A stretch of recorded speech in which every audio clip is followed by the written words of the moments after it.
A very good morning, students, and welcome back. Let us start with the civics chapter, chapter number 1, Introduction to the Parliamentary System. In this, we are going to talk about introduction of parliamentary system of government, contribution of England, characteristics of parliamentary system in India, responsible system of government. Let us begin, students. Introduction. Branches of government and their functions. Now in 6th standard, not in 6th, we have studied in 7th standard students about different government. That is, in that we study about, in 6th we study about different governments. That is rural local government bodies, urban local government bodies. In 7th standard we spoke about the constitution. That is whole, what is constitution, introduction to constitution, then preamble, then what are the rights mentioned in that, etc. So in whole year we studied about the constitution. And now, today, in this year, we are going to talk about this government. What is parliamentary government? What is presidential government? Let us see now. Branches of government and their function. These are the three important branches of the government. That is legislature to make laws, and executive to implement laws, judiciary to provide justice. Now these are the three important branches of our government. First is what? Legislature. Legislature is what? To make laws. They make law.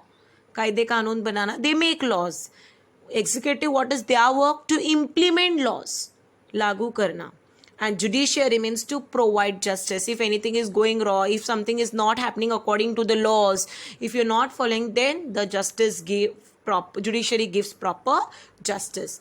There are types of government, two types. There is parliamentary government and presidential. That is parliamentary system and presidential system. Let us study this in detail now. Parliamentary system of government. Contribution of England. Now what is contribution of England? Means not giving money or nothing. Contribution can be in form of helping, suggesting or guiding something or anything. It can be a contribution. So the parliamentary system of government developed primarily in England. So parliamentary system first started where? In England. The English constitution is an unwritten constitution. Now we have a constitution, right? In 7th standard we studied. It is there on every textbook on page number 1, 2, 3 at the beginning. It is there. The Constitution of India. We the people of India having solemnly resolved to the Constitution India into a sovereign, socialist, secular, democratic. So this is a constitution which is there from years and years and years. It has not changed. Right? Your syllabus change, your everything is changing. But your constitution is remaining same. In England, the constitution is not in the written form. Why? क्यों नहीं लिखित रूप में वो? Why it is? Because where governance is carried out in accordance with the tradition, customs and convictions. Now how their constitution is running? It is running according to the day by day situation. That is tradition, custom, depending. It is not the same throughout the year. It is changing. That is why it is not in the written form. Our constitution has not changed since when it was adopted by the people. 1949 people adopted, and then our country started running on 26 Jan 1950 according to the constitution, and that is why we celebrate it as a Republic Day, right? So our constitution is in the written form. England constitution is not in the written form. It is unwritten. लिखित रूप में नहीं पाया गया. The British Parliament has evolved over the period of time. Evolved means now our system has not changed. Our system is same from years and years and years and years. But British Parliament evolved. Evolved means evolution. Changes took place. Every time changes took place. And that is why the constitution is not in the written form. The parliamentary system of government having its root in parliament is thus considered as a contribution of England. So now when this parliamentary system started in England, our country got some idea about it. So we also started, though India has adopted parliamentary system, so our country also adopted parliamentary system from England. But both the system tend to differ in certain aspects. So depending upon the country, the constitution change. We have seen in 7th standard, every country has its own constitution, right? Depending upon the situation, depending upon the crowd, population, depending upon the economic condition of the country, etc. So everything depends upon the economy, or maybe anything.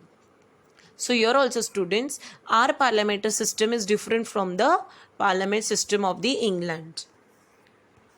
Then what are the characteristics of parliamentary system? Who all are involved in this? The legislature, that is in the beginning I told there are 3 branches, important branches. First one, that is legislature of central government, or also known as union government, is known as parliament. The Indian parliament is composed of president, Lok Sabha and Rajya Sabha. So who all are involved here? There are 3 people, that is president, then comes Lok Sabha, and then comes Rajya Sabha. Then students, this is considered, these 3 people are the members of the Indian parliamentary, that is president, Lok Sabha and Rajya Sabha. The members of Lok Sabha are directly elected by the people. So we, who have the right to elect these people? We people have right to elect these people. Their number is fixed. So their number is permanent. For example, Lok Sabha, there are maximum members 552 members in Lok Sabha. So their number is fixed. And in Rajya Sabha, there are 250 members. It is fixed. So that number is fixed. That will be studying more in detail in 2nd, 3rd chapters of our civics. So elections to the Lok Sabha are held at the regular intervals. Candidates are directly elected by the people. So who have the right to elect the people? We the citizens of our country have right to elect the people. So we elect them. The majority party forms the government. Now, what is this majority, students? For example, 3 parties are standing for election. Their members are standing for election. There is BJP party, there is Congress party, and there is Shiv Sena party. For example, from Shiv Sena party, there are 10 members standing for election, 10 candidates. From BJP also, there are 10 candidates. And from Congress also, there are 10 candidates standing for elections. And when the election is conducted, people vote their representative, anyone, if they want to vote any. I'm not taking anyone's name. So for example, after election counting is done, from Shiv Sena, maybe out of 10, 5 members got elected, 5 fell down. And from BJP, only 2 got selected, others fell down. And from Congress, 3 got selected, and remaining 7 fell down. So who is the majority here? Shiv Sena, for example, 5. So 5 majority. So majority party forms the government. So they have right to form the government. Then what about the others? So what they do, if there are no members, then these 2 parties come together. Then see, the council of the leader, sometimes when no party gets a clear majority, few parties come together and form a coalition government. That is, they combine. Both the parties work together then. The leader of majority party becomes the prime minister. So leader, now for example, from Shiv Sena got 5 seats. So from them, they only will elect 1 prime minister. So this is the thing done. He elects the candidates to form the council of ministers. Then after them, when prime minister is selected, he elects the ministers, council of ministers, mantris, and etc. etc. The council of ministers have to perform dual functions of implementing the laws and to fulfill responsibilities to the legislature. So their duty is both. They have to function. They have to look after implementing the laws. They have to implement the laws also. Executive. That is what? Executive. So who selects the candidates for executive? That is the prime minister selects this. Mantri, they comes under executive. They comes under executive. In that is in legislature, who all are there? That is in parliament we saw there is president, there is Lok Sabha and Rajya Sabha, and then they elect, among these elections take place, and then prime minister is selected, and prime minister selects the council of minister who have right to implement the laws, means executive. So their right is and even also look after the legislature. Responsible government. The Prime Minister and the Council of Ministers is responsible to the legislature for all their actions and policies. Anything they are supposed to look after the things. The Council of Ministers has the function of taking legislature into confidence. So the Council of Minister means executive. They come under executive. So executive have function to do what? Take legislature. The members who are there in the legislature, no, उनको विश्वास में लेना, उनका भरोसा जीतना, confidence, भरोसा दिलाना कि yes we are doing the work. The decision taken by any ministry department is considered as the decision of the entire Council of Ministers.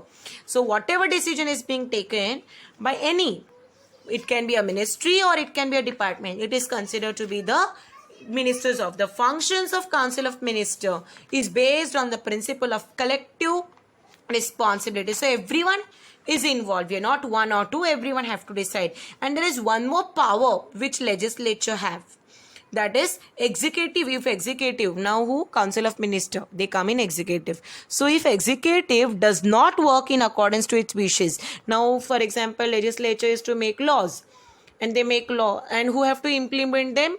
Executive have to implement. लागू करना किसका काम है? Executive. But if executive is not working according to their wish, what power does legislature have? They have right to take away the executive officer. If any of the minister, they have right to remove. They have right to remove by passing one action called no confidence motion. That is the effective tool. No confidence motion is an effective tool to keep check over the executive. When that is one of no confidence motion. So that is the important, that is most important thing to keep a check on the executive. This part, no confidence motion, will be studying in the next part of this chapter. I hope this chapter is clear to you. Please go through the video, read the textbook if you have the textbook, and solve the assignment. Thank you students. Stay safe.